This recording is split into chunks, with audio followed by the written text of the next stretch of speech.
This is an evaluation of a couple of different kinds of school-based financial education programs in Ghana.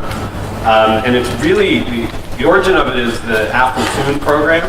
And Aflatoun is a very large international NGO that does that does programs in, I think I just checked, over 100 countries now, including many in sub-Saharan Africa. And their basic core is to do a basic financial education, financial literacy component, and they do this in primary and mostly junior secondary schools, sort of up through high school.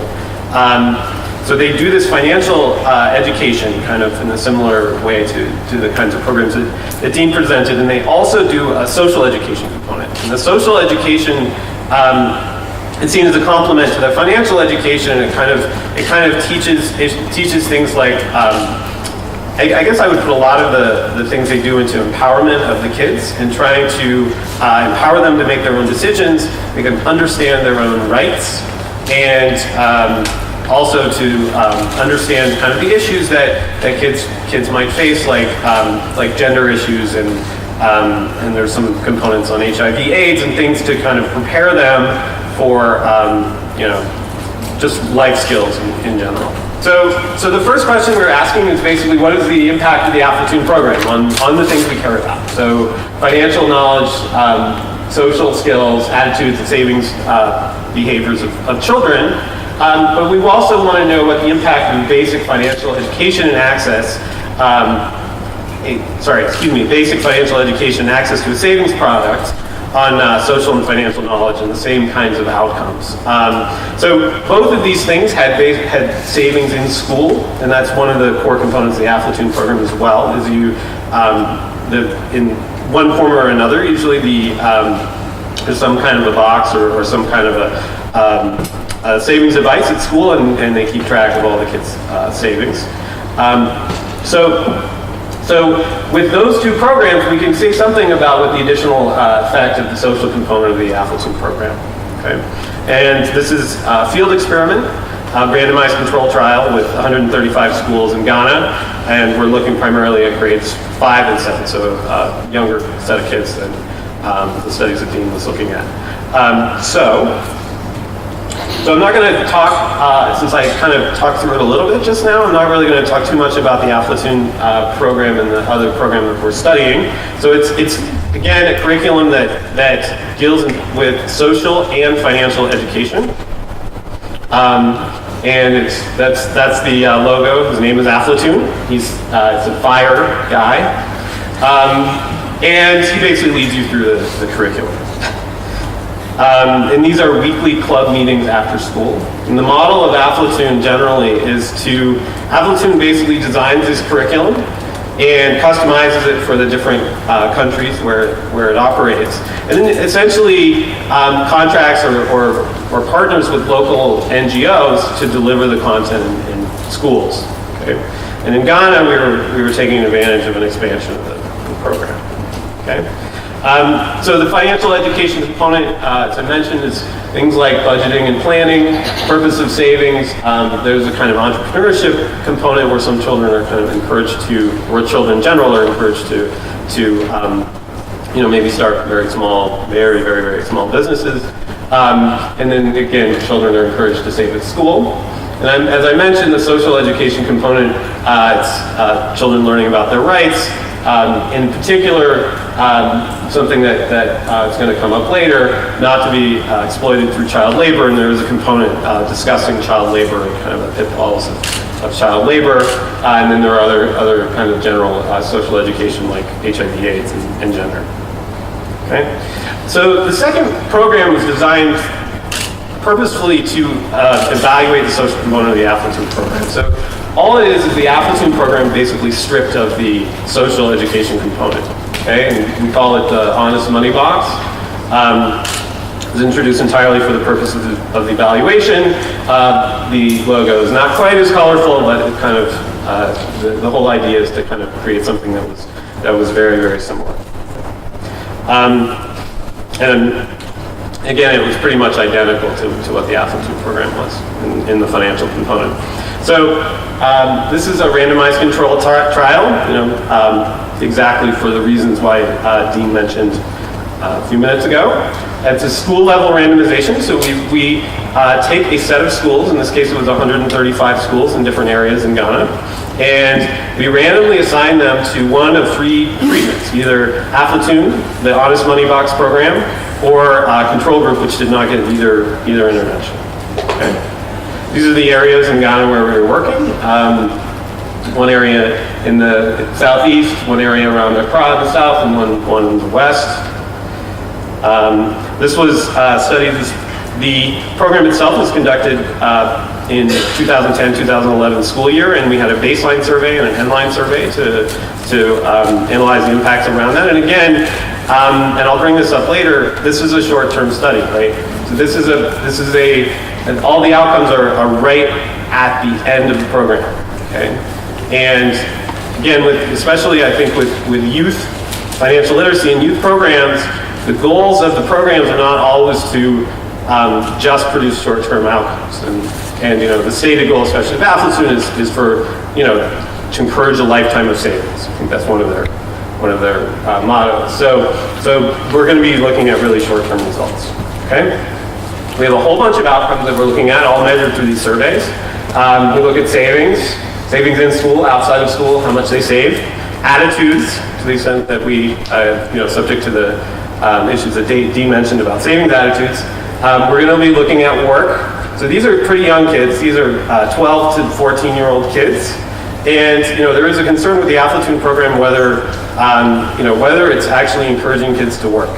So this is something that we specifically wanted to look at, and we'll see some pretty interesting results along those lines. We look at risk and time preferences. So what that means is, so savings in general, you might think that people who are more patient might be more willing to save, or that people who are trying to, one thing that savings can do is kind of you can use it to smooth risk.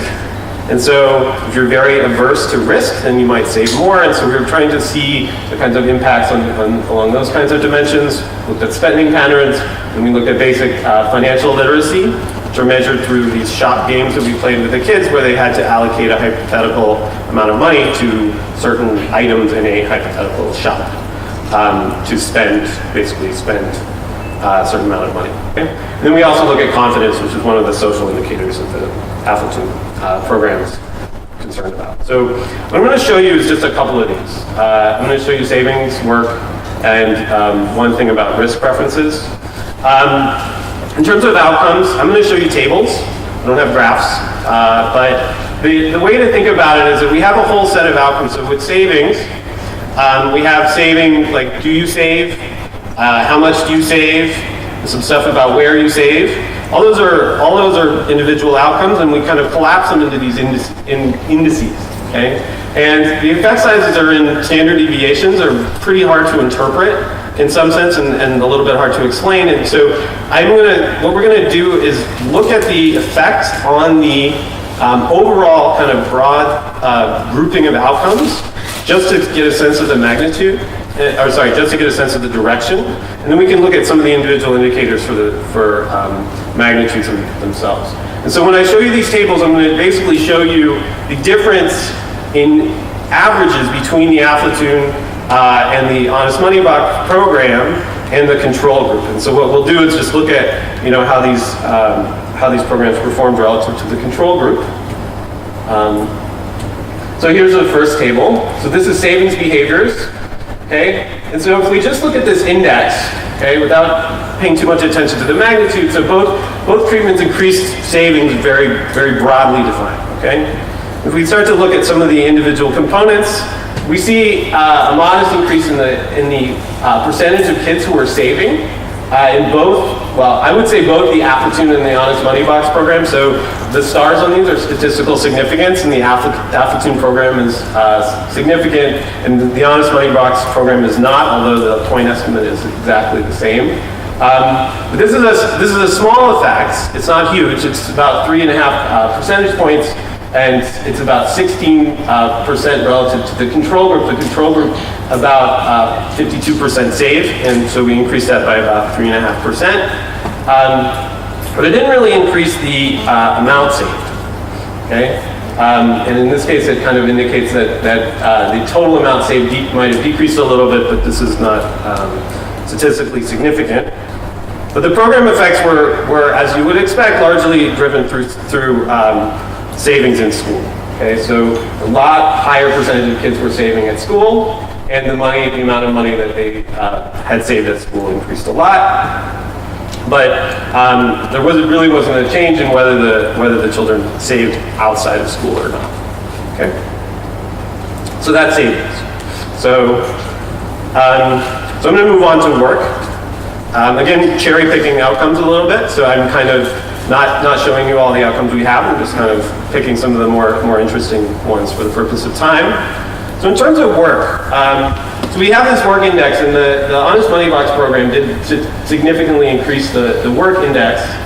And what happened was that we see fairly large increases in the percentage of kids who reported working in the past 4 months and the number of days worked. So it's 19% increase. So it's a 4% percentage point increase in the likelihood of working. Okay, so that's work. And I should say one interpretation of this is, is the social component here. This I think, could very well be that the social component of the Aflatoun program is actually working here. Okay, so it could be that the Honest Money Box program didn't have any discussion about child rights or thinking about child labor. It was really just basic financial education and encouraging kids to save. Okay. So let me show you something I find fairly interesting, and this is risk preferences, and this I think is a pretty neat result. So what we wanted to look at was whether it increased kids' willingness to take risks. So I'm calling the index the risk-seeking index, and it basically both programs decreased the kids' sort of willingness to take risks. So one of the ways we measured this was we asked kids whether they would prefer 6 Ghanaian cedis with probability 1/2 and 0 with probability 1/2. So flip a coin, you get 6 cedis if it's heads, versus 2 cedis for sure. And we had small decreases in the number of kids who wanted to take the risky bet. Another way we got at this was just asking kids, do you consider yourself someone who's willing to, someone who takes risks? And that went down also. So aggregating these all up, we get decreases in kind of increases in risk aversion or decreases in risk seeking. Okay. So those are a few significant and I think fairly important results. Interestingly, we did not find significant impacts on financial literacy as measured through the allocations and the shop games. And actually some of our broader-based measures of test scores didn't find effects, which could actually be due to a specific aspects of the program and the way they teach certain aspects of financial literacy. We also didn't find significant impacts on time preferences, spending patterns, or confidence. Although I think one of the most interesting and perhaps somewhat puzzling results was that both of the programs showed a positive effect and agreement with the following statement. When something bad happens to someone, it is usually his or her own fault. Okay? But you can interpret that the way, in a few different ways. I think one way to interpret it is to think about it as kind of the program's encouraging personal responsibility. Okay?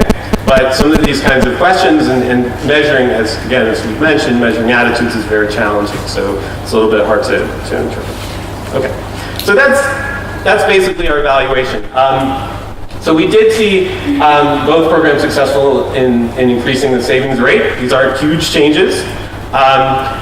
Children do seem to move some savings to school. Okay, so the overall effect is a little bit smaller than the effect on savings in school because kids are actually moving savings into school. One interpretation of the differences between the Honest Money Box and the Aflatoun program is that there's a greater drive to become financially independent.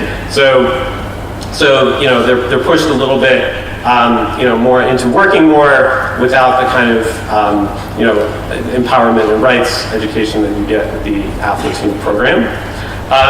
And we saw increased risk aversion. But the final thing, you know, is that, again, these are very short-term effects, and these are, when we have our discussions with Aflatoun, you know, they're very encouraged by this, even though they are fairly small effects, because, you know, these effects, when you're young, you don't actually have, you know, a ton of financial autonomy. You might have some, and there's, you know, some working, but, you know, that is obviously something that's going to increase as you get older and as you enter the labor market. And the ultimate goal of these programs, especially, you know, the Aflatoun program, is to get, you know, that kind of longer-term effect. And so they find these short-term effects pretty encouraging. So, you know, we are very interested in doing a longer-term follow-up of these programs. And then, you know, the mechanisms, I think, you know, this is kind of an initial exploration into the data, and we have our kind of basic impacts, but one of the things that we do when we do these kinds of impact evaluations, you know, we want to know what the baseline results, you know, the headline results are. We also want to know kind of why. And, you know, we have a lot of good sort of ideas, and I think the results are kind of consistent with certain interpretations of the data, but you can actually use the full richness of the data to really understand exactly how these things are working. And so that's our sort of next step. Okay? So that's it. Thank you.